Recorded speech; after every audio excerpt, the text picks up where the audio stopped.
know that they were amazing potters. In fact, they were far superior to any other American Indian group ever studied. Their most famous was the black and white pottery that they made. Now this pottery usually had a symbol or an image in the middle of it. It could be an animal, sometimes they were humans conducting daily activities, or sometimes they were just geometric shapes.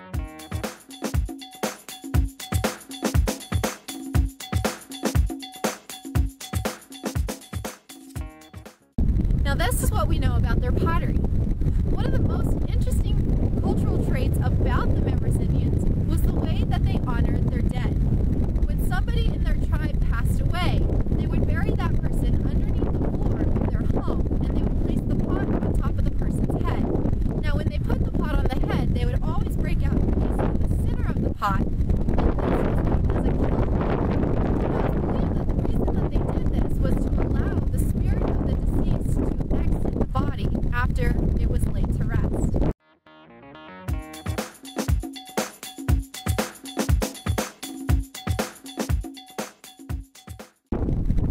Now these are the cultural facts that we know about them, but what we don't know is what happened to this group of people in the end. There are a lot of theories out there about what may have happened to the Mimbres Indians. It's possible that they left the region due to warfare, that they left because of enemies that were close by.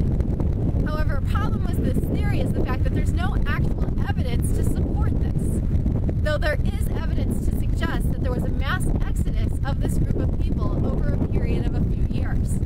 So then the question becomes, well, why did they leave? Well, one theory is the fact that maybe they became overpopulated. They had too many members in their group and not enough natural resources. A more popular theory is the fact that possibly they ran into or were plagued by a drought. Now, if this is true and the drought lasted for more than a year, this could have affected their food supply, it could have depleted their water supply, and it could have forced them out of the area. But then that leaves the question, where did they go? And really, we don't have an answer to that either.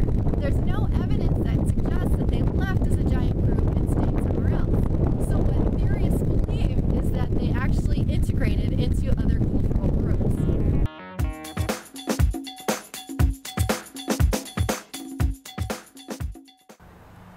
Okay, so now I've given you a small taste of how New Mexico's history and its past has influenced the state. In fact, if you look at the scene behind me, you can see the Pueblo structure of houses that still exist today. These connections between the past and cultural influences today are endless. So now it's your turn. You and a partner will team up together and you will pick one cultural group from a list provided by me, and you're going to tell their story. You'll give us a little bit of history about the group itself as well as its cultural significance to the state of New Mexico. I'll provide not only an assignment sheet, but also a rubric to help you along the way. Good luck, and I can't wait to see what you come up with.